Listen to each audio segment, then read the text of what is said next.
राधे राधे। मैं डॉक्टर ऋचा आज बात करने जा रही हूँ नीम, करेला और जामुन के बारे में।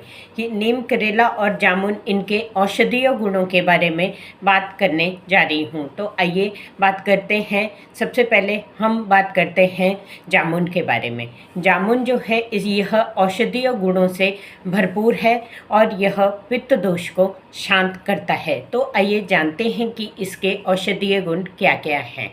इसके औषधीय गुण ये हैं, यदि आप जामुन की जो बीज रहता है उसका चूरन अगर आप डेली लेते हो तो यह जो ब्लड शुगर लेवल है उसको कंट्रोल करता है। यह इसमें बहुत अच्छे बहुत ही विटामिन्स होते हैं, मिनरल्स होते हैं और एंटीऑक्सीडेंट भी पाए जाते हैं। अगर आप जैसे किसी को अगर कोई लीवर की डिजीज़ हो या जॉन्डिस हुआ हो, अगर वो इस जामुन का सेवन करता है तो जो जॉन्डिस से उसको राहत मिलती है, यानी उसका जॉन्डिस का जो लेवल है वो ठीक कंट्रोल में आ जाता है। और दूसरा एंटीऑक्सीडेंट है। कोई इसको जैसे इसको सेवन करता है तो यह गंदगी, शरीर की गंदगी को बाहर निकालता है। ये तो है जामुन के गुण। आइए अब बात करते हैं करेले के बारे में। करेला भी औषधीय गुणों से भरपूर है। यह पित्त और कफ को शमन करता है, यानी पित्त और कफ दोषों को शांत करता है। इसमें एंटीबैक्टीरियल गुण भी हैं। और आइए तो बात करते हैं इनके औषधीय गुणों के बारे में।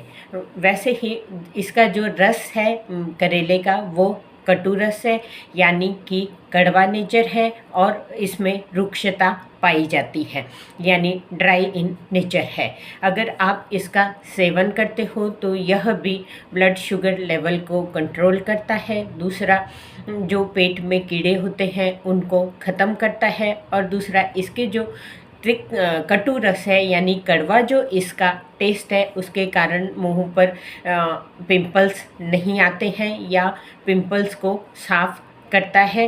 दूसरे, यह ब्लड प्योरीफिकेशन भी करता है। अब बात करते हैं नीम की। नीम जो रहता है वो भी औषधीय गुणों से भरपूर है। नीम का जो रस है वो भी तिक्त है, यानी कि कटु रस है, यानी कि कड़वा इसका रस है और रुक्षता इसकी नेचर है। जैसे नीम आपका ब्लड प्योरीफायर का काम भी करता है। और जो नीम रहता है, अगर आप नीम का नियमित रूप से सेवन करते हो या सुबह उठते ही 3-4 पत्तियां नीम की चबाते हो तो यह एक एंटीऑक्सीडेंट का काम भी करता है। और दूसरा, यह जो आपका ब्लड शुगर लेवल है उसको भी कंट्रोल करता है। यह कील मुहासों से भी फेस की रक्षा करता है और फेस पे जो है एक अलग तरह का ग्लो आता है। आपने इन तीनों में एक चीज़ कॉमन देखी? इन तीनों में एक चीज़ यह कॉमन है कि इनके यह जो है ब्लड शुगर लेवल को कंट्रोल में करते हैं। ये जो मेरे हाथ ये है नीम, जामुन और करेले का चूरन। यह आपको मार्केट में इजीली अवेलेबल हो जाएगा। अगर आप इसका सेवन नियमित रूप से करते हो तो यह आपके ब्लड शुगर लेवल को भी कंट्रोल करेगा। और दूसरा, जो आपको जैसे किसी को कील मुहासे होंगे या खुजली होगी या फिर कोई यानी फंगल इन्फेक्शन होगा तो उसको भी क्योर करेगा। बस आपको लेना कैसे है, यह एक चम्मच गुनगुने पानी, या तो 1 चम्मच नहीं, 5 से 10 ग्राम सुबह शाम खाली पेट गुनगुने पानी के साथ लेना है। Thank you.